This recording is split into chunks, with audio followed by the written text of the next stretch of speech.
Bom, então, pessoal, boa tarde a todos. Vamos iniciar, então, um novo seminário do nosso programa de pós-graduação. Então, hoje, a gente recebe com muito prazer o professor Vinícius de Maria Gadotti, tá? Eu até peço para me corrigir se eu estiver falando alguma coisa errada. O professor Vinícius, ele é farmacêutico, graduado pela Univale, em Santa Catarina. Ele possui doutorado em neurociências pela Universidade Federal de Santa Catarina. Ele trabalhou com farmacologia da transmissão da dor e identificação do mecanismo de ação de moduladores endógenos da sinalização da dor. Ele realizou um período de pós-doc na Universidade de Calgary, no Canadá, durante 6 anos. E lá ele trabalhou com projetos, com a relação entre ansiedade e depressão e desordens inflamatórias. Atualmente, ele é professor na Univale, foi professor assistente também em Calgary, mas atualmente ele é pesquisador associado, né? Então, eu passo a palavra para o professor, então, para fazer o seu seminário. Boa tarde, então, né, a todos. Eu que agradeço com muito carinho. É uma honra poder estar presente, né, no seminário do Programa de Ciências Farmacêuticas da Universidade Federal do Rio Grande do Sul. E vou falar aqui um pouquinho de um trabalho que eu realizei durante o tempo que eu fiquei no Canadá. Alguns dos dados do que eu vou apresentar estão publicados, eu vou mencionar no final, mas também há alguns dados ainda que não foram publicados e com certeza podem ser explorados para possíveis pesquisas, né?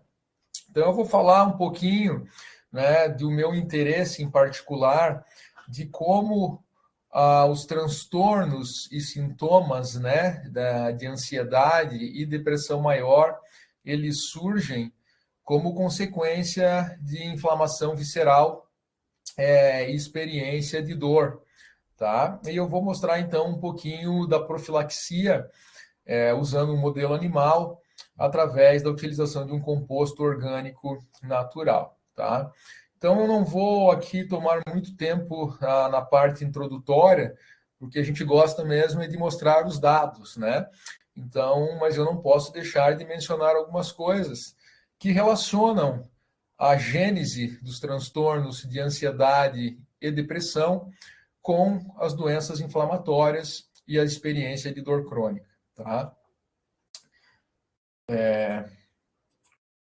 Então, né, como todos nós sabemos, hoje em dia a neuroinflamação está muito relacionada com desordens tanto neuropsiquiátricas quanto, né, psiquiátricas quanto neurológicas, tá?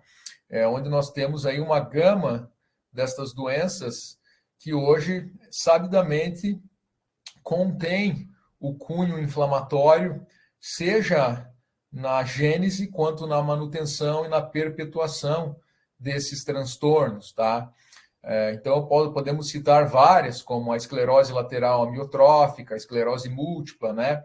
Hoje em dia sabe-se que o Alzheimer, né, a doença de Alzheimer está muito relacionada com processos neuroinflamatórios, assim como o Parkinson, como cânceres, como, né, processos de encefalites, de inflamações crônicas do encéfalo, mas de particular importância no que eu trabalho na pesquisa, né, as ansiedades e os transtornos de humor, tá?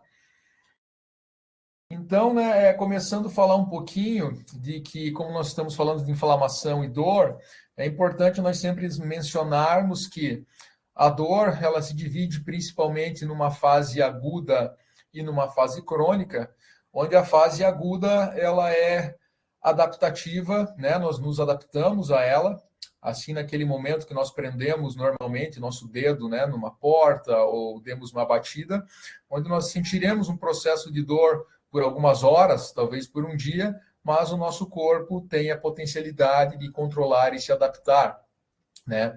E da mesma forma, os processos de dor, eles nos oferecem proteção, porque ninguém gosta de sentir dor, mas é importante nós mencionarmos que a dor é o que nos garante proteção, pois é o que nos avisa que algo está em disfunção na nossa homeostasia. Por exemplo, num processo infeccioso, né, numa contaminação, ou mesmo num trauma físico e mecânico. Tá? No entanto, quando esse processo de dor ele se cronifica, aí ele se torna mal adaptativo e vai estar, então, afetando diretamente a qualidade de vida dos indivíduos, tá? Seja de maneira física, né? A incapacidade, por exemplo, de mover um membro, de caminhar, de se alimentar, né?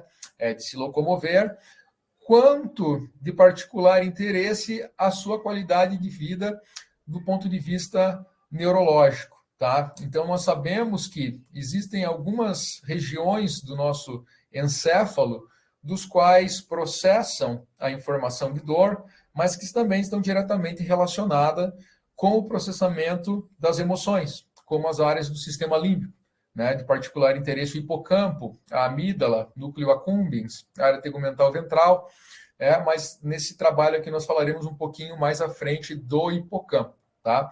E nós sabemos, então, que esse paciente, quando ele se torna debilitado, quando ele tem a sua qualidade de vida alterada, né, muitas vezes, ou na grande maioria das vezes, aparecem, então, os sintomas de transtornos de humor, mais precisamente de depressão maior. Tá?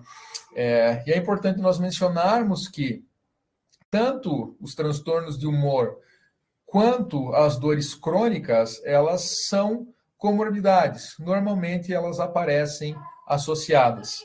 Não apenas entre elas, mas como também entre outras doenças neurológicas e psiquiátricas, tá?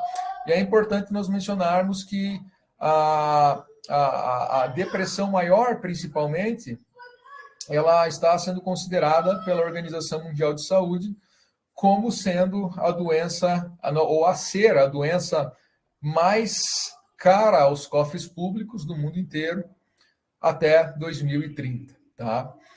Então, há uma relação direta entre a experiência de dor crônica, né, principalmente dores crônicas inflamatórias, e os transtornos de humor. Sendo que é muito importante nós mencionarmos que, normalmente, os sintomas de ansiedade, eles precedem os sintomas de depressão maior. Então, normalmente, né, o paciente, antes dele apresentar sintomas como anedonia ou até mesmo ideações suicidas, ele vai estar apresentando sintomas relacionados aos quadros de ansiedade, como, por exemplo, irritabilidade, insônia, né, um estresse prolongado. Tá? Então, há uma relação direta nessas comorbidades, ansiedade, depressão e dores crônicas, principalmente as inflamatórias. Tá? Então, sempre lembrando, né, que quando eu falo em ansiedade, eu não vou perder muito tempo aqui, né, mas quando nós falamos em ansiedade, eu não estou falando, né, em uma doença, eu estou falando numa classe de distúrbios neurológicos e psiquiátricos, né? E nós podemos mencionar alguns, como a ansiedade, né? O transtorno de ansiedade generalizada, o transtorno obsessivo-compulsivo, os transtornos de pânico, né? O ataque de pânico, transtorno de estresse pós-traumático, né? Que é muito comum naqueles pacientes, por exemplo, que sofreram um assalto, que passaram por um momento traumático, mesmo por um pequeno período de tempo, que essa experiência é capaz de reajustar alguns circuitos encefálicos relacionados com a gênese desses transtornos, né? Hoje estamos falando muito aí na síndrome do ficar de fora, né? Ou FOMO, Fear of Missing Out, que veio do inglês e apareceu concomitantemente ao surgimento das mídias sociais, tá? E se nós fôssemos falar dessa relação aqui, acredito que nós demandaríamos tempo para mais um seminário, só para ficar falando sobre esse tipo de transtorno de ansiedade, que hoje é muito comum, principalmente nos nossos adolescentes. E temos outros, né, como o borderline, como as fobias específicas, tá? E estão diretamente relacionados aos quadros de estresse prolongado e insônia, tá? Sempre lembrando aqui um pequeno quadro de que o consumo de medicamentos ansiolíticos, né, principalmente os benzodiazepínicos e o zolpidem, que é da classe dos compostos Z, dobrou, ou mais do que dobrou, 6 meses após a pandemia no Brasil, tá? Isso com dados oficiais da Anvisa. Então, nossa sociedade, não só no Brasil, né, mas mundo afora, nós vivemos hoje, se pode dizer, uma pandemia de transtornos neurológicos e psiquiátricos relacionados às ansiedades e os transtornos de humor. E aí eu apresento esse diagrama aqui, que eu acho extremamente interessante, falando agora um pouquinho da depressão, porque todos nós já ouvimos falar sobre a teoria monominérgica da depressão, lá de Köppen, de 1967, né? Bastante antiga. E é o que os nossos antidepressivos atualmente, né? Todos os antidepressivos, basicamente disponíveis no mercado, né, para farmacoterapêutica, é o que eles tentam restabelecer. Os níveis de monoamina, serotonina, noradrenalina, dopamina, alguns. No entanto, esse diagrama eu acho muito interessante porque ele nos mostra ali naquela setinha vermelha que se nós estivéssemos, né, considerando apenas a teoria monoaminérgica de Köppen, né, seríamos aqui que nós estaríamos ainda numa escala evolutiva. Porque hoje nós já sabemos que existem diversos mecanismos relacionados pela gênese e perpetuação dos transtornos de humor, né? Como sistema canabinoide, estresse, né? Ausência de BDNF, ritmos circadianos, né? Fatores genéticos, a relação GABA-glutamato e de principal interesse, né, nesse trabalho aqui, no que eu tenho estudado, os processos inflamatórios. E aí eu vou mostrar para vocês que não apenas os processos inflamatórios a nível central, de origem central, mas nós hoje sabemos que um processo inflamatório periférico, seja numa articulação, seja num cólon inflamado, consegue modular circuitos encefálicos específicos no nosso encéfalo relacionados com a propagação, né, e o aparecimento desses sintomas e comportamentos tanto de ansiedade quanto de depressão, tá? Então, apenas aqui, antes de começar a explicar um pouquinho do projeto, é importante nós mencionarmos que pacientes com dores abdominais inflamatórias crônicas, 80% desses pacientes demonstram comportamentos relacionados à ansiedade. E 60% ou mais dos pacientes com dores abdominais persistentes, eles também sofrem e são diagnosticados com depressão maior, tá? Então, existe uma relação direta entre dor abdominal e depressão, tá?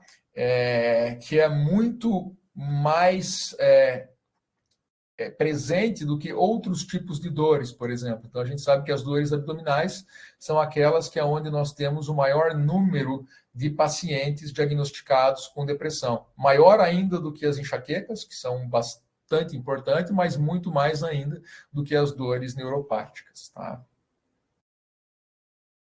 E aí, apresentando um pouquinho aqui do projeto, o que esse projeto pretende, né? Porque apesar de nós termos aí alguns artigos publicados, mas é um projeto que se estende, né? Como todos, né? Afinal de contas, a ciência ela é sem fim. Então, mas algumas coisas nós já fomos capazes de estabelecer, né? Então, a nossa ideia aqui é estabelecer um padrão comportamental que correlacione os comportamentos, e aí eu vou falar agora comportamentos tipo ansioso e depressivo, porque nós estamos usando modelo animal, né, em camundongos, e não estamos falando de pacientes, no qual eu falaria sobre sintomas, né? Então a gente pretende estabelecer um padrão comportamental que correlacione os transtornos de ansiedade e depressão com dor visceral persistente e não crônica, e depois eu vou explicar isso para vocês. Fazer uma correlação entre esses comportamentos entre animais machos e fêmeas, tá? Porque em humanos nós sabemos que as mulheres elas têm um número maior de diagnósticos dos transtornos de humor, mas, no entanto, os homens, eles são aqueles que cometem mais suicídio, tá?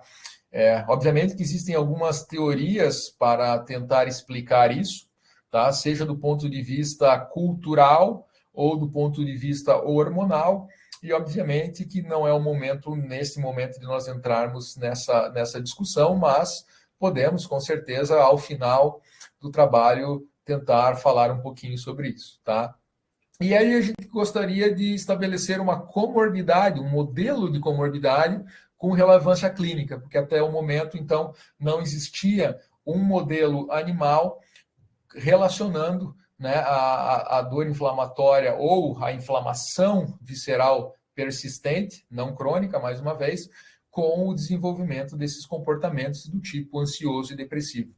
E aí nós pretendíamos também identificar algumas estruturas cerebrais, alguns sistemas de neurotransmissores e citocinas envolvidas, né, vias de sinalização entre essas estruturas cerebrais, né, então identificar vias neuroanatômicas que são comuns ao desenvolvimento dos transtornos, dos comportamentos relacionados aos transtornos neurológicos e também aos processos de dor inflamatória, tá? E, obviamente, que o grande ideia seria identificar alguns marcadores para talvez um possível diagnóstico, né, e um melhor tratamento dessas patologias. Então, é sempre bom lembrar que, como eu mencionei anteriormente, todos os antidepressivos que nós temos disponível na clínica hoje, eles, por algum mecanismo, né, seja por inibir a monoaminoxidase, por inibir algum tipo de transportador, eles tentam restabelecer a ação das monoaminas no sistema nervoso central, mas nós já sabemos hoje que muitas vezes o déficit de monoaminas é apenas uma consequência de algum outro processo. E isso aí é muito claro nós correlacionarmos com o alto índice de pacientes com depressão maior que são refratários ao tratamento. Então, nós temos aproximadamente 30% dos pacientes com depressão maior, é um nível muito alto, né, que não respondem ao tratamento farmacoterapêutico convencional e disponível, tá? Então, brevemente, nós precisamos utilizar um modelo animal, né, porque é o único meio de nós modularmos uma doença, tá? Uma comorbidade. E aí nós utilizamos, né, o animal de escolha foi o camundongo Black, C57, porque ele é mais resistente ao estresse e também às mudanças do ciclo estral. Tá? E aí nós utilizamos o modelo do DSS, do sulfato de sódio destrano. Então, nós utilizamos o DSS, né? Introduzimos eles na água de beber dos animais e deixamos, né, disponível, não foi administrado, essa substância estava na água, por 6 dias. Tá? E o DSS ele já é um modelo estabelecido de inflamação visceral até o momento. Tá? Não de comportamentos tipo ansioso e depressivo. Né? Então, o que acontece é o animal, após esses 6 dias de DSS, ele tem uma inflamação bem severa no cólon, ele tem a perda de peso de até aproximadamente 20% do peso corporal, tá? Mas, no entanto, essa inflamação ela não é crônica, ela se restabelece. Após 2 semanas, você já não tem mais índices de inflamação no cólon desse animal. Isso é muito importante, porque quando nós formos falar sobre os modelos, os testes comportamentais utilizados, nós falaremos que os testes comportamentais foram feitos na 3ª e 4ª semana após a descontinuação do DSS, ou seja, os animais eles já não tinham mais o cólon inflamado. Tá? E aí nós usamos diferentes testes comportamentais, de comportamento tipo ansioso e depressivo, né? Então, testes de reação naturalística neofóbica, onde o animal ele é permitido a se comportamentar, digamos assim, ou a fazer o que ele tem que fazer sem nenhum estímulo, né? Usamos um modelo de paradigma de conflito, que é um modelo de supressão alimentar, de restrição alimentar suprimida pela novidade, onde o animal ele fica de jejum por aproximadamente 24 horas e é colocado num aparato semelhante a um campo aberto, com um pellet de comida no meio. Então o animal tem aquele conflito de que ele está de jejum, ele está com fome, mas ele não quer se expor ao centro do aparato. Tá? Utilizamos também modelos de comportamento tipo depressivo como anedonia, como o teste de borrifagem de sacarose, e os modelos de desespero comportamental, como o nado forçado e o teste de suspensão pela cauda. E aí uma série de outros técnicas como ressonância magnética funcional, microscopia intravital, citometria de fluxo, microarray, PCR, eletrofisiologia e medidas de permeabilidade epitelial do cólon desses animais. Tá? Então, eu vou iniciar agora aqui falando dos nossos resultados iniciais. Vou passar aqui. Ok. Tá. Então, pessoal, no primeiro painel, no gráfico de cima, o que nós temos ali é um índice da progressão desse processo inflamatório, tá? Vamos ver se eu consigo aqui com o meu mouse acompanhar, talvez eu fique um pouco de lado para vocês, porque eu estou vendo aqui na outra tela, né? Então, o que nós temos aqui é um índice do peso desses animais, tá? Lá na baseline, antes deles receberem DSS, e ao longo de 4 semanas, por um mês, tá? Então, nós demos o DSS por esse período aqui de 6 dias, tá? Tanto em animais machos quanto em animais fêmeas, em quadradinho. Então, os animais que receberam água, os controles estão em preto, os animais que receberam DSS nas bolinhas ou nos quadradinhos brancos. E nós vemos que lá no final do tratamento com DSS, lá no 7º dia, esses animais apresentaram uma perda de peso significativa, que se manteve até praticamente as 4 semanas após a descontinuação. No entanto, houve uma recuperação quase que total, tá?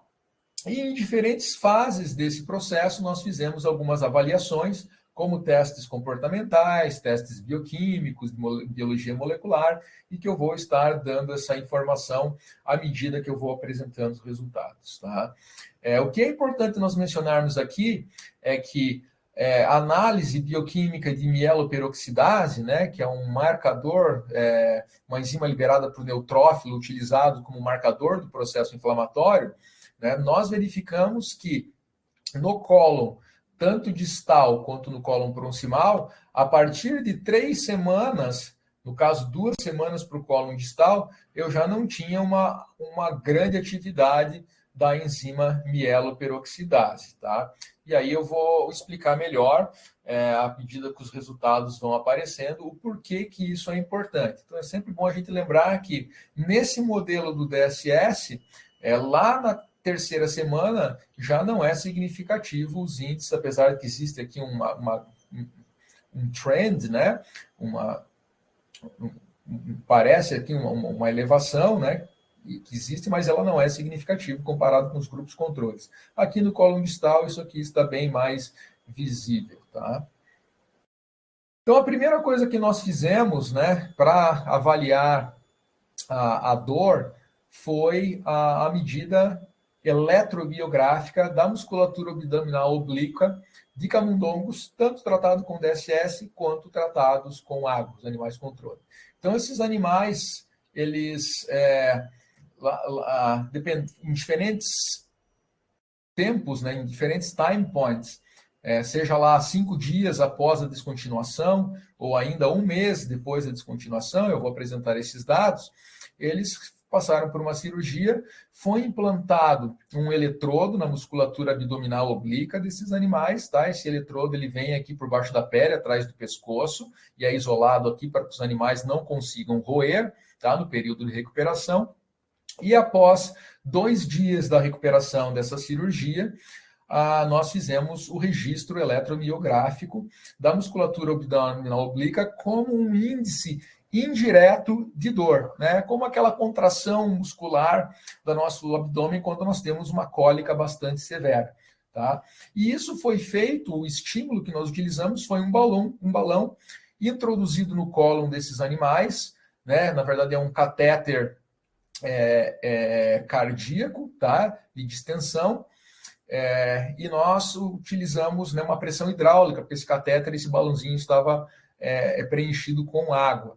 Tá? Então, nós fizemos uma distinção em diferentes pressões, que eu vou mostrar para vocês, e aí, através, né, da conexão desse eletrodo, né, num bioamp, num Power Lab, nós fizemos o registro, amplificação do sinal, tá? E a aquisição através de um software de computador. Tá? Então, o que nós temos como registro eletromiográfico no animal controle seria uma resposta como essa, 2 picos, né? A estimulação que foi feita foi por 10 segundos, então cada barrinha azul dessa representa o tempo de 1 segundo durante o processo de estimulação do cólon, né? Nessa pressão hidráulica, e aí nós temos aqui no animal controle essa estimulação, esses 2 picos de contração muscular, da musculatura abdominal oblíqua, e aí no animal que recebeu o DSS inflamado, vocês veem que esse processo, né, de contração muscular, ele se intensifica praticamente unindo esses 2 picos, um processo muito mais evidente e contundente, tá? Demonstrando que realmente essa análise de dor indireta, que esses animais eles apresentavam uma dor significativa, tá? Então, depois eu vou apresentar para vocês o flavonoide que nós testamos. Então, vejam bem aqui, né? Agora, colocando esses dados num gráfico, analisando as diferentes pressões que nós utilizamos no cólon dos animais e o nosso registro eletromiográfico, né, através da resposta abdominal, nós verificamos que apenas quando eu apresento ou forneço a pressão de 45 miligramas de mercúrio, os animais que receberam DSS, eles têm uma contração significativa em 45 e em 60 miligramas de mercúrio. Então, lá, após 6 a 7 dias, uma semana após a descontinuação do DSS, nós vemos que esses animais que receberam DSS, que tinham o cólon inflamado, desenvolveram, né, uma dor abdominal relacionadas à estimulação do cólon inflamado.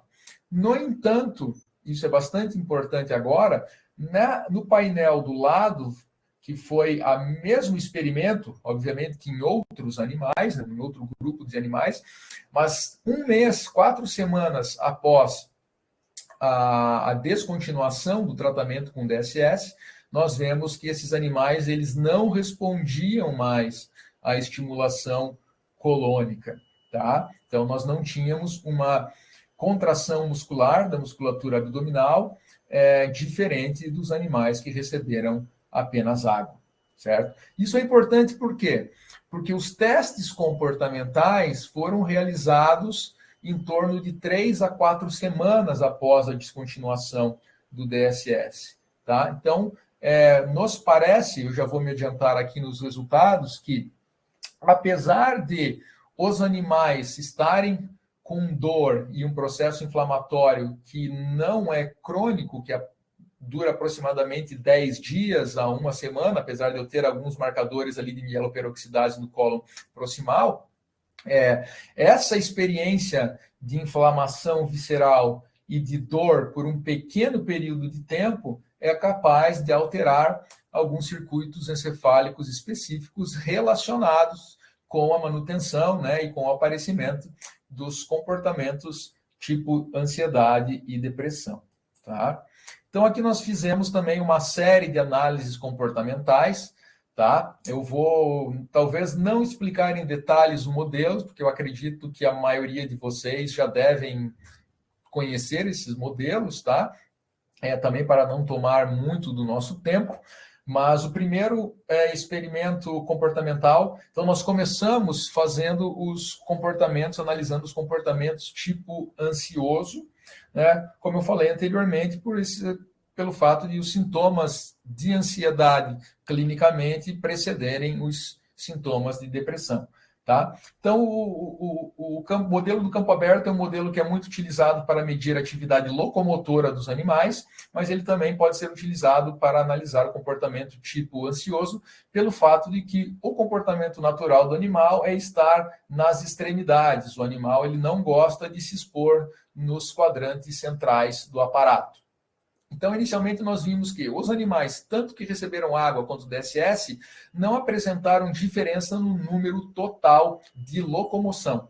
Tá? A locomoção deles não estava diferente. E isso é muito importante, porque os animais que receberam DSS, nós vimos que o número de cruzamentos no centro do aparato foi muito reduzido, tá?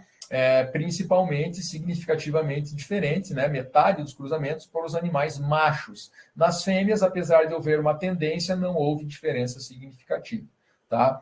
Em todos os parâmetros que nós analisamos, tá? Por exemplo, o número de entradas, tá? Desculpa, esse primeiro... não, é no campo aberto. Isso aqui, pensei que eu estava falando do labirinto em cruz elevado. Não, ainda assim no campo aberto, tá? Então, o número de cruzamentos no centro não foi diferente, tá? E a relação entre a periferia, os cruzamentos na periferia e no centro também foi aumentado. Então, os animais, eles cruzaram menos no centro do que os animais que receberam DSS, no caso, né? Eles cruzaram menos no centro do que os animais que receberam água como controle.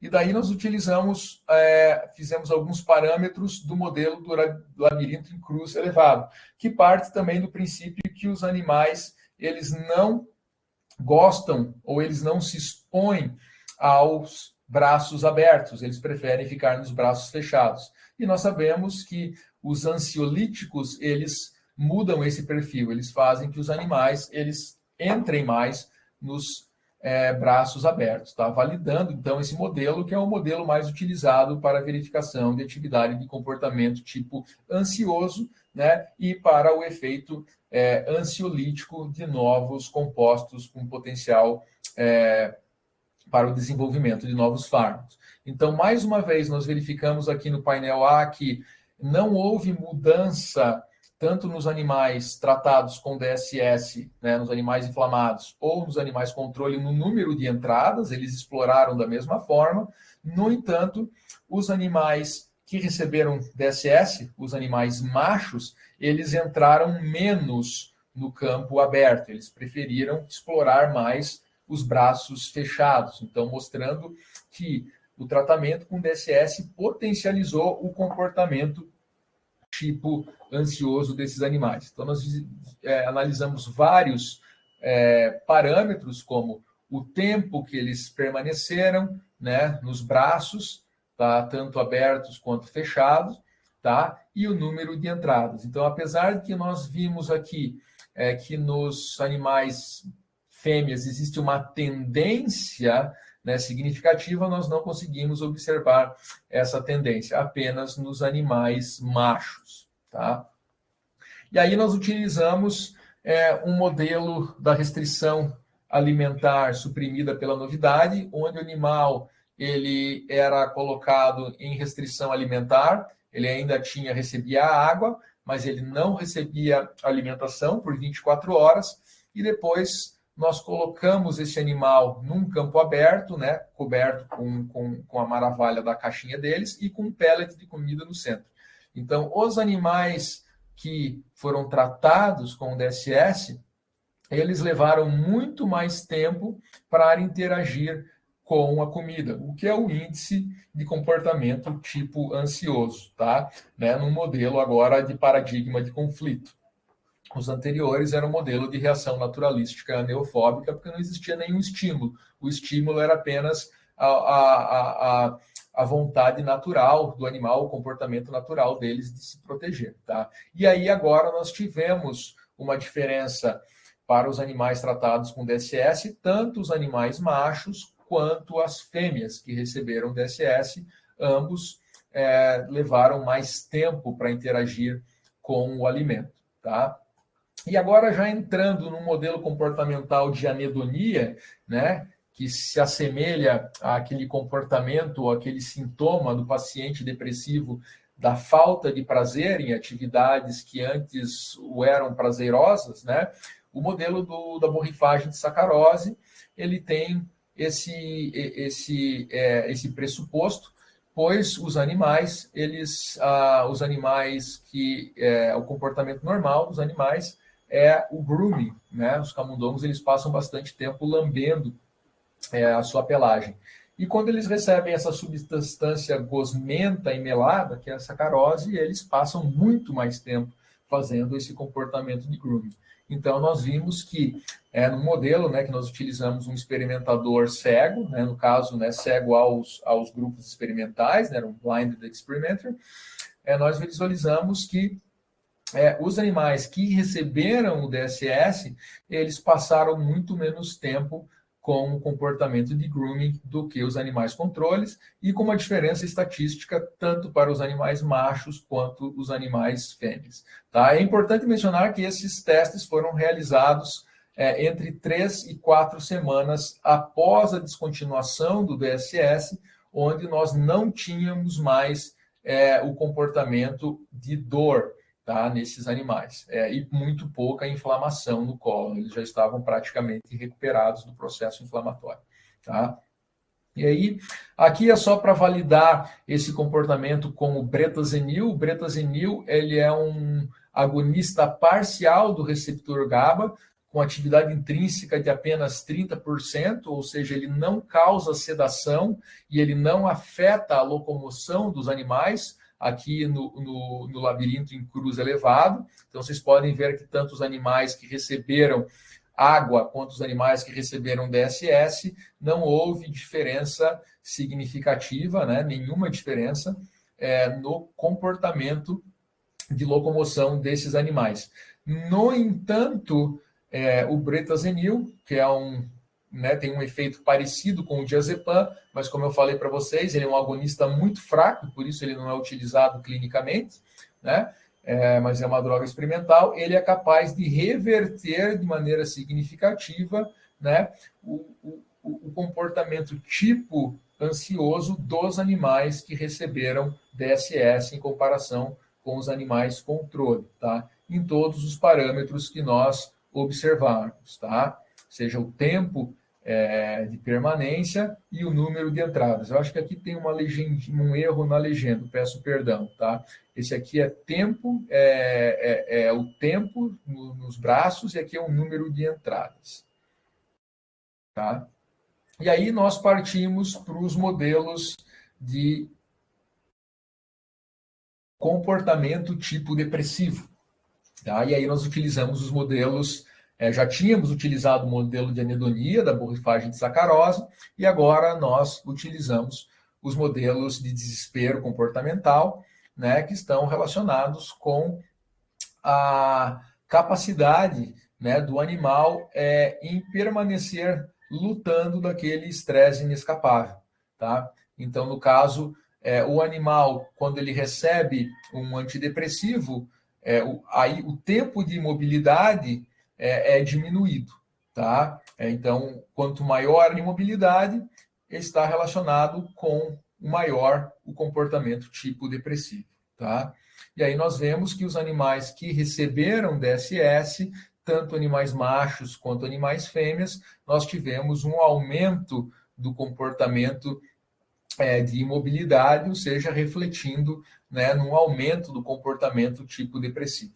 Tá? Seja no modelo da suspensão pela cauda, onde o animal ele é posicionado, né, preso pela cauda na ponta do rabo, e ele permanece lutando para escapar daquela situação, ou também no teste do nado forçado, onde o animal é colocado num cilindro de água, né, numa situação inescapável, e ele fica nadando para tentar escapar. Então, a imobilidade reflete o comportamento do animal, né, no que se diz respeito à desistência dele de escapar daquela situação. Tá? E é importante nós mencionarmos que todos esses modelos, né, o modelo do nado forçado e da suspensão pela cauda, eles são amplamente utilizados, né, no desenvolvimento de novos fármacos antidepressivos, porque todos os antidepressivos disponíveis no mercado, clinicamente disponíveis, possuem efeito nesses modelos, tá? No entanto, apenas como uma única dose, o que difere, né, da clínica, onde nós temos aí pacientes que só vão responder, mesmo aqueles que não são refratários, que respondem ao tratamento farmacoterapêutico apenas a 1 mês e meio, em torno de 45 dias a 2 meses após o início de tratamento. Mas nos modelos animais, os antidepressivos têm um efeito em uma dose única, tá? Então, com isso, nós demonstramos que essa inflamação visceral é capaz de produzir comportamentos tipo ansioso e depressivo, né, nesses animais, estabelecendo assim um padrão comportamental. Então é importante também mencionar nesse último gráfico aqui do comportamento que a imipramina, qual é um antidepressivo tricíclico, e como eu mencionei, ela tem efeito, né, mesmo nos animais naïve, numa única dose, tem a capacidade de diminuir o tempo de imobilidade, ela também foi capaz de completamente reverter, né, o comportamento tipo depressivo desses animais que receberam DSS e, portanto, tiveram o cólon inflamado cerca de 4 semanas anteriormente à realização desse tratamento, tá? E aí, uma vez que nós estabelecemos esta correlação entre transtornos, né, de humor, os comportamentos relacionados aos transtornos de humor e a inflamação visceral, nós pretendíamos analisar alguns mecanismos celulares e moleculares relacionados a esses comportamentos, tá? Então, a primeira coisa que nós fizemos foi uma ressonância magnética funcional. Nós tínhamos lá na Universidade de Calgary um magneto específico para utilização em roedores, tá? No entanto, não tinha sido feito ainda nenhum teste em vivo. Nós tivemos aproximadamente aí uns 9 ou 10 meses para conseguirmos otimizar e fazer a análise no animal vivo. Só era feito com um animal ex vivo, cérebros né, de animais que já tinham sido sacrificados. Porque o grande desafio foi que os anestésicos utilizados, porque o animal ele não tem como ficar dentro quietinho, né, como um paciente dentro do coil que vai no equipamento do magneto da ressonância magnética. Então, nós precisávamos anestesiá-los. No entanto, praticamente todos os anestésicos, xilazina, ketamina, mesmo isoflurano, eles cortam os sinais encefálicos, tá? No caso de uma anestesia geral. Então, nós conseguimos fazer o uso de metildomidina com um pouquinho de isoflurano, e aí nós conseguimos, pela primeira vez na Universidade de Calgary, realizar esses experimentos no animal vivo anestesiado. E aí o que nós fizemos foi, nós utilizamos novamente um grupo de animais controle e um grupo de animal, né, que recebeu o DSS, ou seja, tinha um colo inflamado, e nós utilizamos aquele mesmo time point, aquele mesmo tempo após a descontinuação do experimento de dor. E fizemos um experimento muito similar, onde nós anestesiávamos os animais, colocávamos dentro do magneto e estimulávamos o cólon numa pressão de 60 miligramas por mercúrio, né, uma pressão onde o animal respondia à dor e nos dava um registro eletromiográfico positivo. Só que agora, no entanto, nós fizemos isso com um animal no equipamento de ressonância magnética funcional. E aí nós visualizamos que durante esse período de 10 segundos de estimulação, foi exatamente o mesmo protocolo, nos animais controles, nós tivemos aqui, né, um aumento da atividade em áreas mais relacionadas ao tronco encefálico, tá? E áreas onde nós localizamos estruturas relacionadas ao controle descendente da dor, como o núcleo mediano da RAF, substância cinzenta periaquedutal. E já nos animais que receberam DSS, nos animais inflamados, nós tivemos aqui um aumento, né, na atividade de áreas cerebrais relacionadas ao sistema límbico, como, por exemplo, aqui eu tenho aqui o hipocampo nesse círculozinho, tá? Então, nós, a partir desse experimento, demonstramos que, ou melhor, nós realizamos que nós tivemos uma hiperatividade hipocampal, tá? E por isso nós partimos para o estudo mais específico do hipocampo, certo?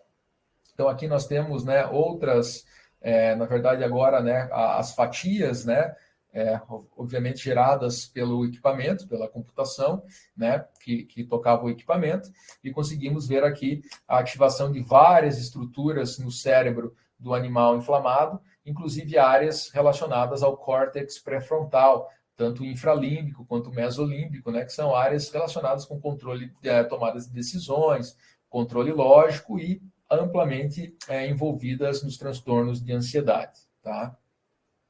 E aí, falando um pouquinho sobre o hipocampo, né?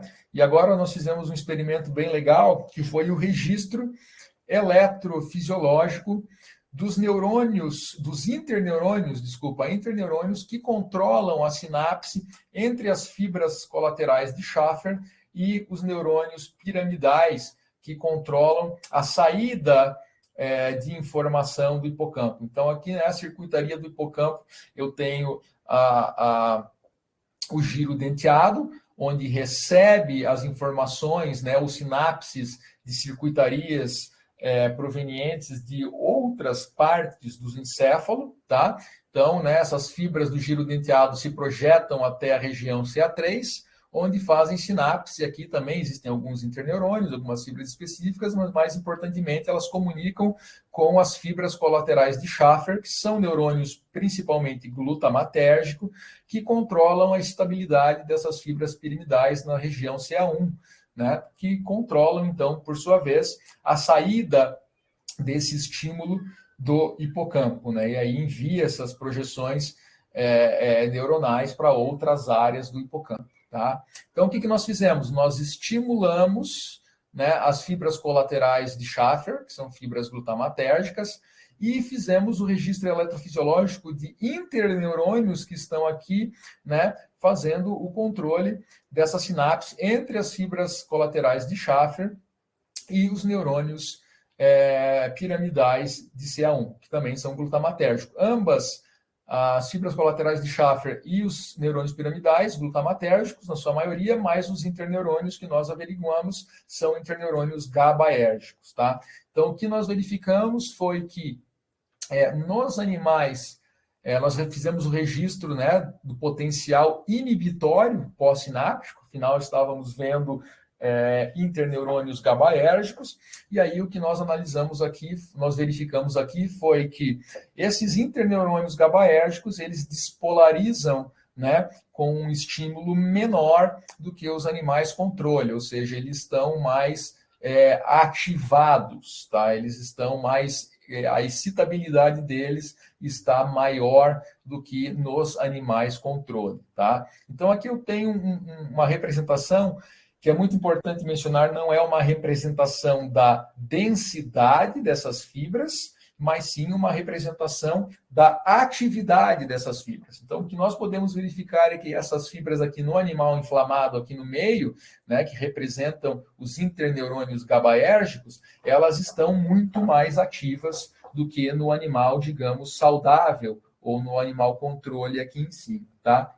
E isso possivelmente porque nós temos, então, um aumento da excitabilidade ou da atividade desses neurônios glutamatérgicos aqui que fazem parte das fibras de Schaffer, tá? E isso corrobora, mais uma vez, não só com, né, a teoria monoaminérgica, mas principalmente aqui com a teoria glutamatérgica hipocampal da depressão. Então, que esses outputs do hipocampo, né, estão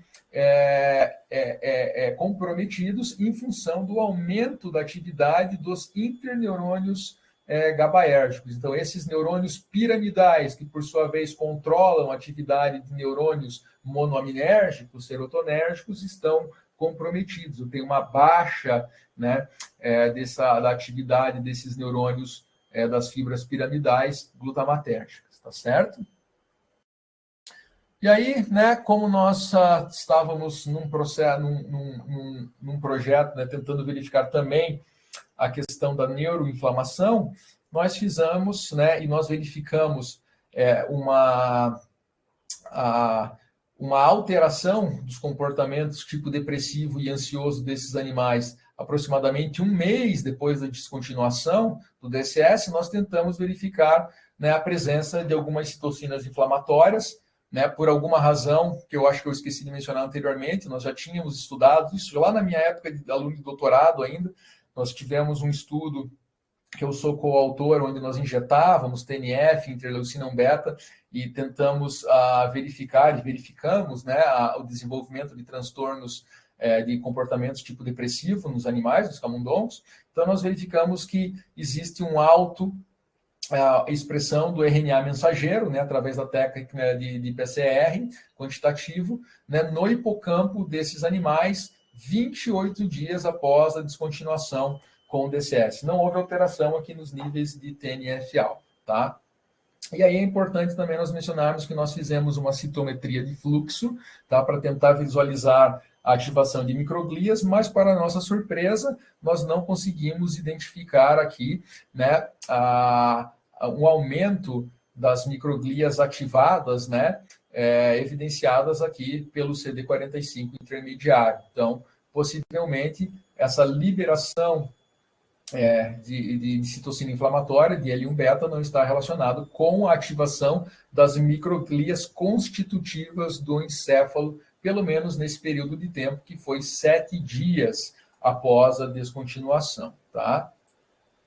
E aí aqui tem um dado que eu acho que é um dos mais legais, que é onde nós visualizamos, né, através de microscopia intravital. Então, nós utilizamos esse animal transgênico, que possui os monócitos CCR2 marcados com RFP, né, com Red Fluorescent Protein, e também, né, nós utilizamos um anticorpo conjugado para fazer a aquisição do sinal, né, através de microscopia confocal dos neutrófilos, tá, em azul. Tá? E também tem aqui alguns, esse animal também nos apresenta os monócitos constitutivos, né, de patrulha, no caso, os não ativados, expressos em verde. Tá? Então, o que é de interessante é que nós anestesiamos esses animais, tanto o animal controle quanto o animal com DSS, tá? Fizemos uma pequena abertura na calota, no crânio desses animais, e colocamos lá nesse microscópio, que é um spin disk invertido, né, no microscópio para a aquisição dessa imagem. Então, eu vou colocar aqui para vocês um vídeo bem legal, onde nós conseguimos visualizar as microvênulas que se projetam na parte mais superior do córtex desses animais, e, portanto, é aquele sangue que está saindo do encéfalo, né? Então, se vocês analisarem aqui, eu vou colocar aqui, já está tocando o animal controle, nós não conseguimos visualizar nenhum evento celular no cérebro desses animais. No entanto, quando nós visualizamos os animais que receberam DSS, olha só que legal. Nós conseguimos ver vários eventos celulares relacionados à migração e à adesão tanto de neutrófilos como monócitos, tá? Esses vídeos estão ambos tocando paralelamente. Olha só, lá vem mais alguns neutrófilos rolando. Então, nós temos aí um grande número de rolamento, né, de neutrófilos e de monócitos já aderidos aqui na parede dos vasos e infiltrando para o córtex cerebral. Então, nós imaginamos que esses monócitos oriundos da circulação sanguínea, né, periférica, que conseguiram atravessar a barreira hematoencefálica, tá? Vejam aí um grande número de células, no fluxo de células, né?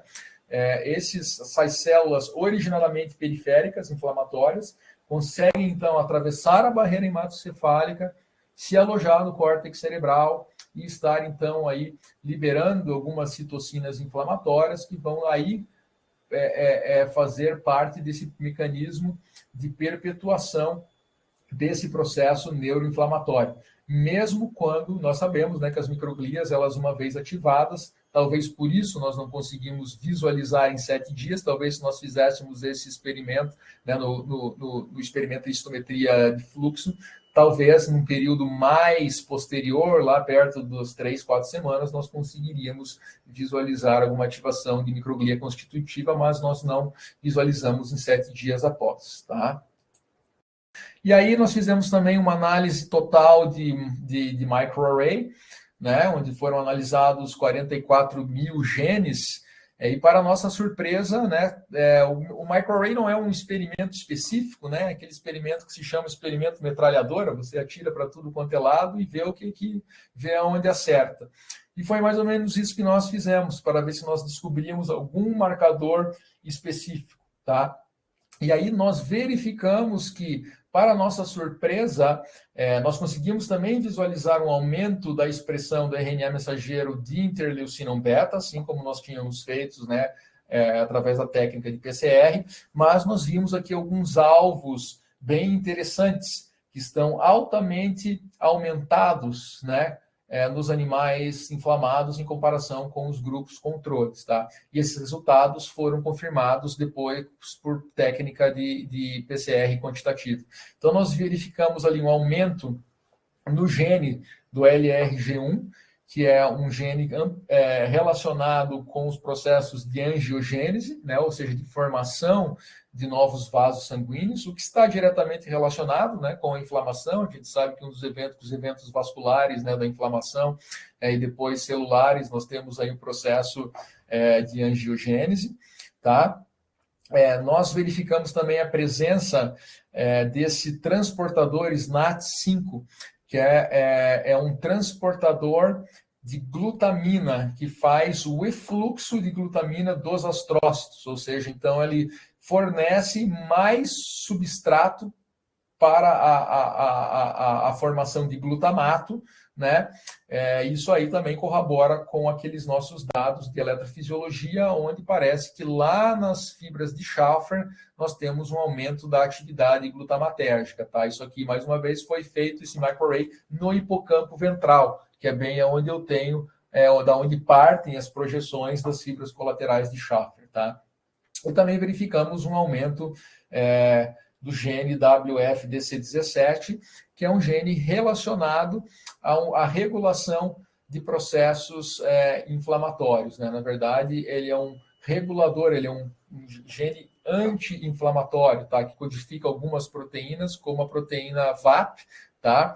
Que está presente no macrófago ativado e em algumas microglias. Né? Então, isso aqui, na verdade, dá aí algumas ideias para a gente, para futuros estudos, pois esses dados também ainda não foram publicados e estão sendo explorados em estudos posteriores. Tá? E aí, agora, para finalizar, né, eu acredito que eu ainda tenho aí mais um pouquinho de tempo, rapidamente gostaria para apresentar para vocês, acho que tem mais, né, uns 5 minutinhos, o flavonoide luteolina. Tá? A luteolina, então, ela é um flavonoide com atividade antioxidante, neuroprotetora. Existiam já alguns estudos com a sua atividade anti-inflamatória em células, mas não existiam nenhum estudo in vivo, né? Apenas estudos in vitro. E aí nós pensamos que talvez a luteolina ela pudesse ter um efeito analgésico ou ansiolítico e antidepressivo, ou pelo menos tipo ansiolítico e tipo antidepressivo, né, nesse modelo animal de comorbidade que nós tínhamos acabado de estabelecer. Tá? E a luteolina é importante mencionar que ela está em algumas fontes alimentares, mas principalmente no chá de hortelã-pimenta e no chá de camomila. Tá? E aí o que nós fizemos foi, durante todo o período, né, o primeiro, então, experimento que nós fizemos foi repetir aquela microscopia intravital, agora, então, com animais tratados com luteolina. E a luteolina foi tratada por 15 dias, desde o primeiro dia da indução da inflamação visceral com DSS, ou seja, no dia que os animais começaram a receber DSS, eles começaram a receber uma injeção intraperitoneal de 15 miligramas por quilograma de luteolina, tá? E o tratamento de luteolina persistiu por mais uma semana, até a realização do experimento de imagem através de microscopia intravital. Então, mais uma vez aqui eu vou dar o play em todos os vídeos e vocês vejam que nos animais que receberam DSS, eu tenho então aquele número maciço de eventos inflamatórios, de células, né, inflamatórias, rolando e aderindo à parede dos vasos, mas vejam só que interessante, nos animais que receberam luteolina, esses eventos são praticamente abolidos. Agora ele passou um pequeno neutrófilo, tá? Mas eu não tenho aqui a diapedese dessas células para o córtex cerebral e não tenho nem o rolamento ou a adesão de células inflamatórias. Então, aparentemente, o tratamento com luteolina limpou, né, o cérebro ou evitou que essas células inflamatórias oriundas, né, da periferia entrassem na microcirculação sanguínea. Tá? E aí nós temos aqui, né, a contagem do rolamento de leucócitos, seja eles neutrófilos ou monócitos inflamatórios, né? E nós conseguimos ver que a luteolina, de maneira estatisticamente diferente, reduziu tanto o processo de rolamento quanto o processo de adesão, né? Principalmente dos monócitos inflamatórios, tá? É aqui uma contagem total e aqui é a contagem das células específicas, tá? E aí nós tentamos verificar se a luteolina também seria protetora contra a dor abdominal visceral. E aí nós verificamos que nós repetimos o experimento de dor, tá? E nós verificamos que 5 a 6 dias agora, né, um dia antes do que nós tínhamos feito anteriormente, por alguma razão logística, na época, nós verificamos ainda que o DSS, né, comparado com os animais que receberam apenas água, os animais ainda estão inflamados, né, da mesma forma como nós vimos antes, eles respondem à atividade eletromiográfica da musculatura abdominal oblíqua. No entanto, os animais que receberam a luteolina durante todo esse período, né, eles não exibem mais resposta da musculatura eletromiográfica diferente do controle, tá? Na verdade, é diferente dos animais que receberam apenas DSS. E também verificamos que o tratamento dos animais com a luteolina foi capaz de reverter o comportamento tipo depressivo, né? Analisado tanto no teste de suspensão pela cauda, quanto no teste do nado forçado, daqueles animais que outrora teriam sido inflamados e agora, né, receberam luteolina e tiveram uma remissão desses comportamentos, tá? Então, mostrando aí que a luteolina, ela foi capaz de inibir a dor em 100%, completamente reduzir a dor visceral desses animais inflamados, né? Foi capaz de reverter os comportamentos tipo depressivo no teste de suspensão pela cauda e no teste do nado forçado, e também foi capaz de inibir quase que por completo a infiltração de células inflamatórias periféricas na microcirculação encefálica, tá certo? E aí nós tentamos entender se isso seria por uma proteção da luteolina, uma ação direta da luteolina no cérebro, ou por uma proteção da luteolina no colo inflamado. Então, nós fizemos um último teste, né, para verificar a permeabilidade do cólon, utilizando, então, né, esse tecido cólon em using chambers, né, então, verificando a passagem de eletrólitos de um lado para o outro.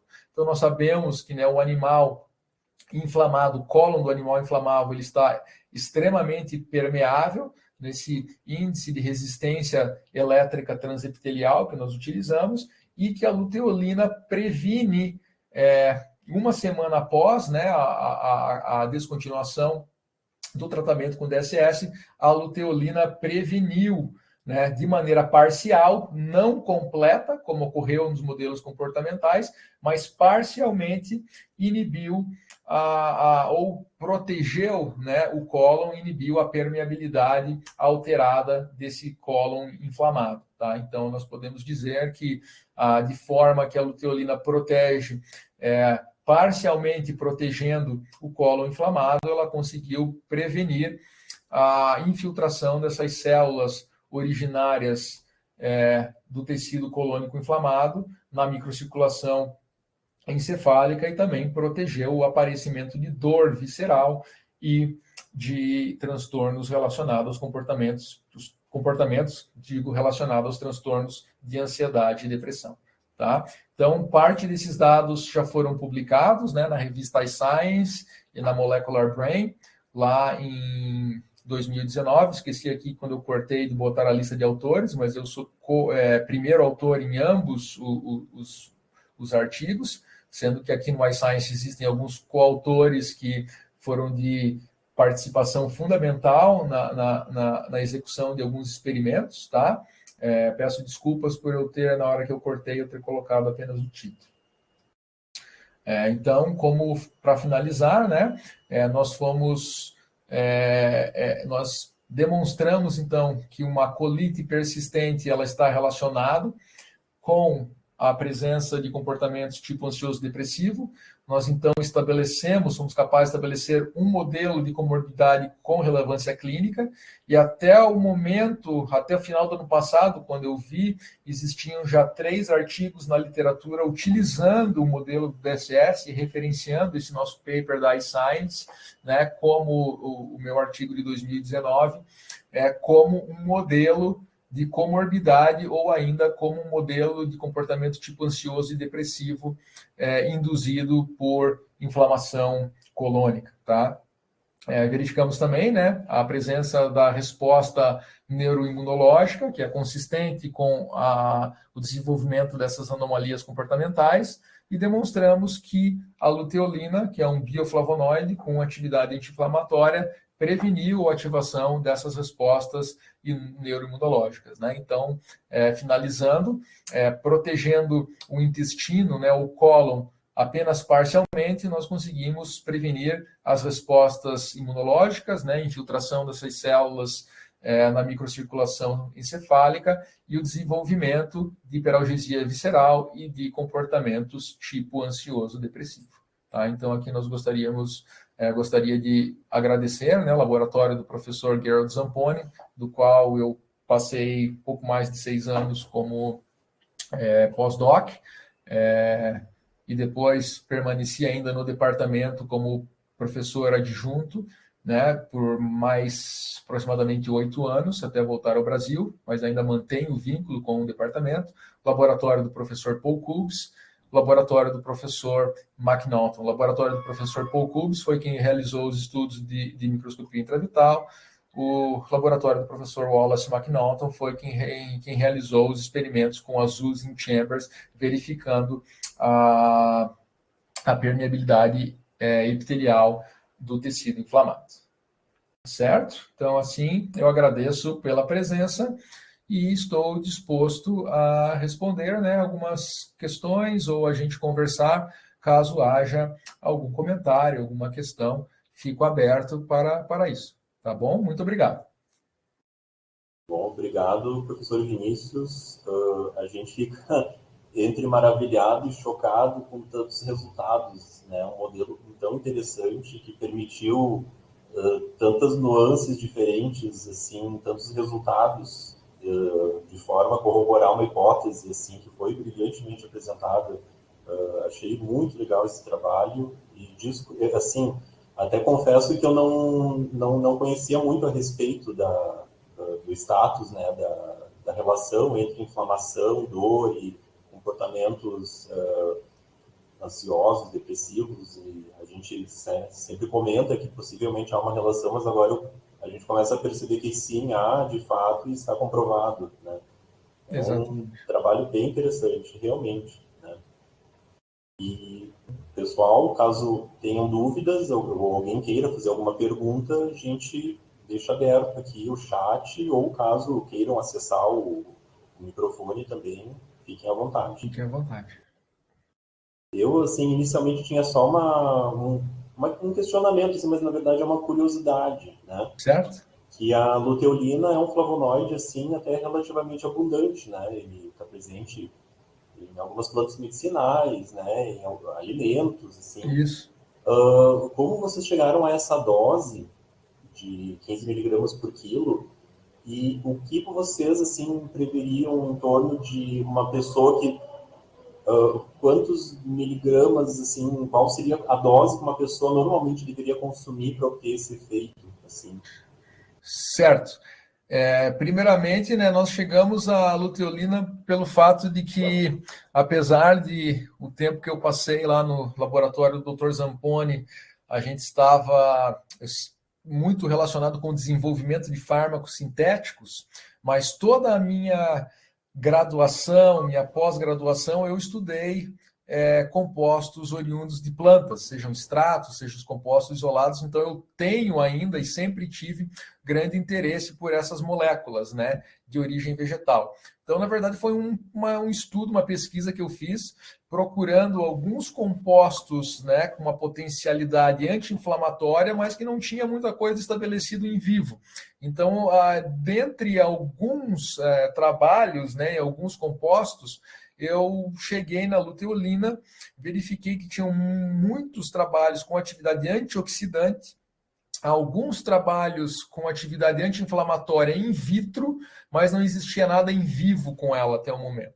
Então, eu achei que talvez seria uma boa escolha. Quem sabe é algo que vai poder reverter todas essas anomalias, esses fenômenos que nós verificamos. Tá?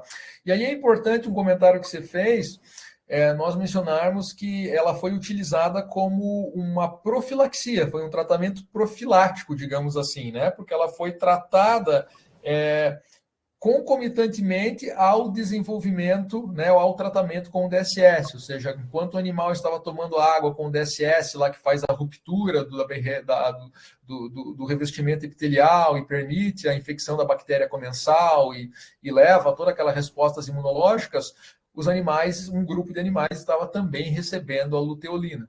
Então, isso é importante porque, né, a gente não pode sugerir a luteolina nesse momento como um tratamento, mas sim como uma medida profilática. Então, vem a calhar com aqueles bons hábitos alimentares, né, que nós não estamos além só deixando de potencializar um processo inflamatório com o aumento do consumo de açúcar, de processados, né, mas nós também estamos talvez sendo beneficiados, né, por um processo que vai estar ali antioxidante, anti-inflamatório local protegendo.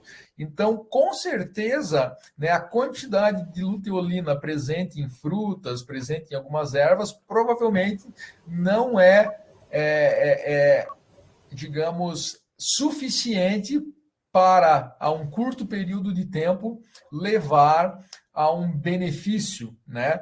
Mas eu acho que associado com bons hábitos alimentares, né, isso pode, ao longo prazo, né, o consumo dessa substância, quem sabe como um suplemento alimentar, né, tendo em vista que se façam estudos de toxicologia também, para demonstrar que não há um efeito tóxico, né? Pelo menos em camundongos não foi verificado nenhum comportamento anormal, então aí nós acreditamos que talvez ela possa ser utilizada como um processo profilático, e talvez, por que não, coadjuvante na terapia de alguns fármacos, né? Porque nós sabemos que não a maioria, mas muitos pacientes são refratários, né, ao tratamento com antidepressivos, e quem sabe, né, a associação de hábitos alimentares melhores, ou mesmo uma suplementação, né, com luteolina, nós poderíamos ter um benefício um pouco maior. Tá? Quanto à dose, eu não saberia informar, mas eu acredito que a forma de tentar chegar a uma dose seria talvez fazer aquele cálculo alométrico, né, de comparação entre dose animal e dose em humano, e tentar talvez estabelecer uma dose relacionada com isso, tá? Inicialmente nós fizemos um teste piloto, tá? E nós não obtivemos significância com a dose de 5 miligramas por quilograma. Então, aí nós jogamos para 15 miligramas, foi meio que no chutômetro mesmo, porque não existiam dados assim que nós pudéssemos nos basear. E daí, como também era um múltiplo tratamento por vários dias, e daí tem a questão ética de você ter um animal inflamado e ter vários grupos experimentais, nós decidimos por optar apenas uma dose, né, baseado no nosso estudo piloto. Até porque, né, lá no Canadá, na época, e ainda né, é um dos países que tem uma legislação mais rigorosa para a utilização de animais de pesquisa. Então, quanto mais animais, quanto mais grupos experimentais, ainda mais induzindo dor e testando para ansiedade e depressão, que gera estresse, é tudo que eles não querem, né? Obviamente é tudo que nós não queremos também, né? Mas é a única forma de nós modelarmos algumas condições patológicas, lançando mão de modelos animais, né? Então, essa foi a razão pela escolha da dose de 15 miligramas por quilograma. Foi jogar 3 vezes mais a dose inicial de 5 miligramas por quilograma que nós, no teste de dor, né, indireto de dor, através do registro da eletromiografia, nós não tivemos resultado. Muito bem, não, é só por uma dúvida mesmo, uma curiosidade que eu tive. Claro. Bom, não cheguei a verificar se o pessoal anda perguntando. Deixa eu ver aqui no chat. Professor, então, devido ao adiantado da hora e também não querendo tomar mais o seu tempo, né? Então, a gente encerra o seminário. Eu gostaria enormemente, em nome do Programa de Pós-Graduação em Ciências Farmacêuticas, agradecer a sua presença, a sua disponibilidade de tempo, né, para palestrar para a gente esse tema, esse tópico tão interessante, né, do seu trabalho. E nos colocamos à disposição, né, para uma eventual colaboração, por que não, né? Com certeza. Temos os alunos também já, né, assistiram e, de repente, também possam contatá-lo, né, de repente. Com certeza. Eu que me coloco à disposição, professor, e fico também à disposição.